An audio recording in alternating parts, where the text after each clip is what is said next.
Welcome to BattleTech in the Morning with Captain Nips. I'm Captain Nips, and it is Friday once again, ladies and gentlemen, where we have established the long and closely held tradition of throwing out the rule book and doing something dumb just because dumb is good sometimes. Sometimes you just need to blow off some steam, watch things explode, not care about consequences or fiddly things like numbers being balanced or rules being held up and held to. So today, I'm bringing back last week's favorite, the Griffin Superman, but not to Welcome, Commander. not to Superman his way to victory. And in fact, this isn't even the right pilot. Wildfire gets the nod today. And we've brought in our target, Lance, our preferred setup of 4 atlases at which to poke. But for today's BattleTech in the Morning Friday edition, where we throw out all sense and dignity, I've equipped our friend, the Superman Griffin, with a pair of lasers. Now, what kinds of lasers are really, really, suitable for a mech of this caliber? A mech that has more armor than can fit on a single line when displayed in the paper doll readout. Well, those would be large lasers, you would say. I mean, we've been using large lasers all week. They've been great, right? Right? Well, yes and no.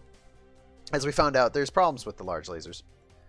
But, when you kind of just stop caring and you throw out the rulebook and you tinker with the numbers. Commencing deployment. Mech warriors, prepare for combat. You can make large lasers do some very interesting things. Now, for those of you that are more interested in the canon side of things, there are actually larger classes of lasers, but unfortunately they don't go on mechs. And they're called naval lasers. And naval lasers are what warships and dropships and jump ships can mount. Now, the biggest class of the naval laser, the Naval Laser 55, does 5.5 damage in capital scale per laser. Now, capital scale is 10 times Battletech scale, so it does 55 damage Battletech scale versus the 8 of a normal large laser. Commander? But 55 damage upscaled for Battletech backer beta damage scales is only 5 times. That's 275. 275 damage per laser is not good enough. Ladies and gentlemen, we have doubled that value here to 550. And because we're playing with what I feel is the ideal laser, the platonic ideal of the laser. Not only does it generate entirely more damage than is really necessary or, couth, it also generates no heat because why? Why? Like, why should I bother with heat when I can just turn it off? Now, the reason that I put this on the Superman Griffin chassis is because the Superman Griffin already has extended, sight lines, line of sight. And I wanted to see just how far away can I get, and still poke somebody with a laser. Large laser class, when I've multiplied all of the range brackets by 10. It turns out anywhere. So that's kind of cool. Now I'm going to take this laser. I'm going to hop up onto the top of this mountain here. Can't quite get to the precipice, but that's close enough. Because we want to get a nice good look at our targets in the distance. And Wildfire, with her intense focus and ability to land shots, is going to put some hurt on this Atlas in the distance. Sadly for them, they don't even know it's coming. Targeting for an alpha strike. as we begin the process of piece parting these atlases to bits. I would feel bad for this atlas, but let's be honest. Today is not about feeling bad about anyone or anything. Today is about taking something that is stupidly overpowered, completely unfair, and obscene by most battlefield regulations. I believe the Ares conventions outlaw this sort of weaponry. I may be wrong. Curiously enough, I was looking at the Ares conventions entry in the BattleTech wiki on Sarna.net, because curiosity, and discovered that, you know, like most political negotiated contracts, you know, it comes in part 1, part 2, part 7, part 15. And then it's got some appendices. One of the appendices is related to weapons of mass destruction. And when they wrote the Ares conventions, wow, through a bulwark, does not destroy it. When the Ares conventions were originally conceived, battle mechs did not exist apparently, and they were added in later, but they were added into the section on weapons of mass destruction, which seems odd to me because the whole point of the Ares conventions was to prevent the use of weapons of mass destruction, like gas weapons. I'm receiving you. Nuclear weapons, biological weapons, as we laser this last atlas to death. But somehow battle mechs being classified as a weapon of mass destruction does not prevent their use in the battlefields of the Inner Sphere, and thus leading through the rest of the Succession Wars and becoming the preeminent piece of war material in the Inner Sphere. Needless to say, I think maybe the Ares conventions were a nice idea that probably didn't work out. And I think most people that know anything about Inner Sphere lore and BattleTech would tend to agree.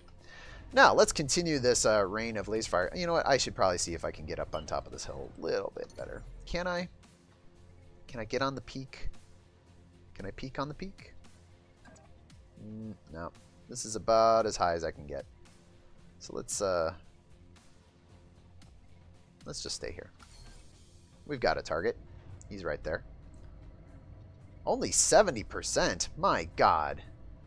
Oh, the target moved. The target. So, this week in watching atlases explode, apparently these atlases have learned that they need to haul ass and stand a chance at not getting shot to death. Roger that. Target confirmed.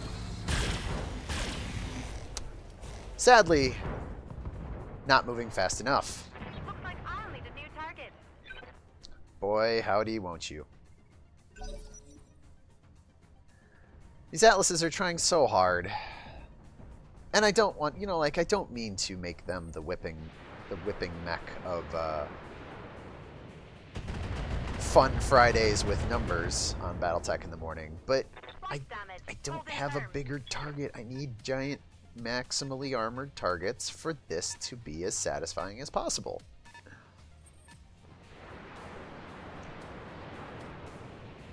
That said, they're putting damage on. These atlases are giving their all, and I honestly feel that these pilots should be commended for even bothering to try. All right.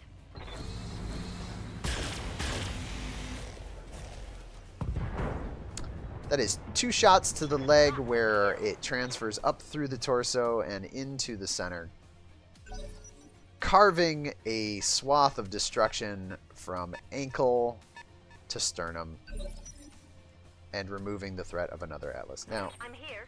target number 4 is being a little bit sticky. So let's fix that, shall we? Honestly, I could just do this at a walk and get a better position.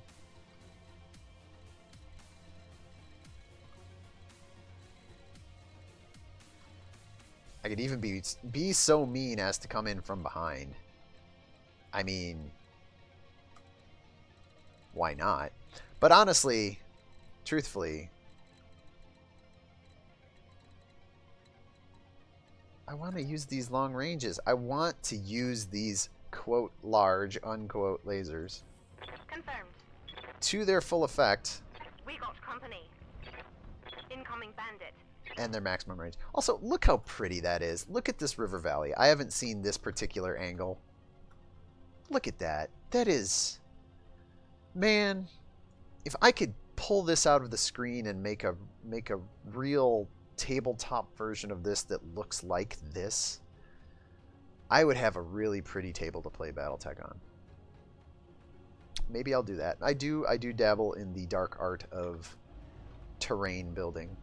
Perhaps one day I'll take some pictures and show off some video of that. But for now, we have an Atlas and we have a pair of obscenely overpowered lasers. We should apply them. Take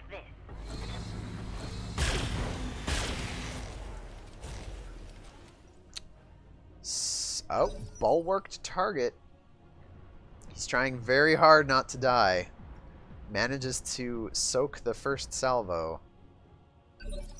But is not going to soak the second. But you know what? Standing by. We're not done with this yet. I don't want this to be over quite so soon. So let's take another move. Let's take another angle, shall we? Let's find another place to line up a shot. I thought I saw a red. There's a red. It's not quite as far away as I would like, but I am traveling 1.5 kilometers to get here. Moving out. I've got another blip on my screen. Turns out, it's trying very hard not to get shot. May even well protect it from this salvo. Confirmed. Oh, got one. Which is enough to remove the right side of this Atlas, casting it aside like so much chaff. And this pilot has decided that the better part of valor is to try and make an effort to close the distance. We'll not let that be deterring us.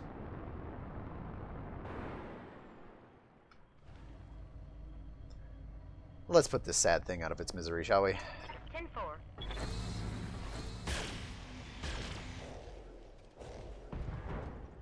Objective complete. And there you go. High energy weaponry.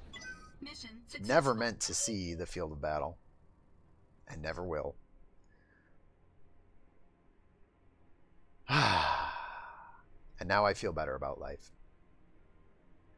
And that'll be all for this week's BattleTech in the Morning. I am, as always, your humble video battle commander, Captain Nips.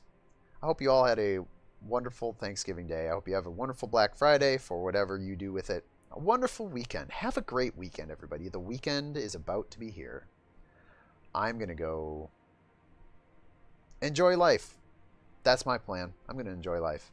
And I hope you do too. Until next time, when I see you all in the next video.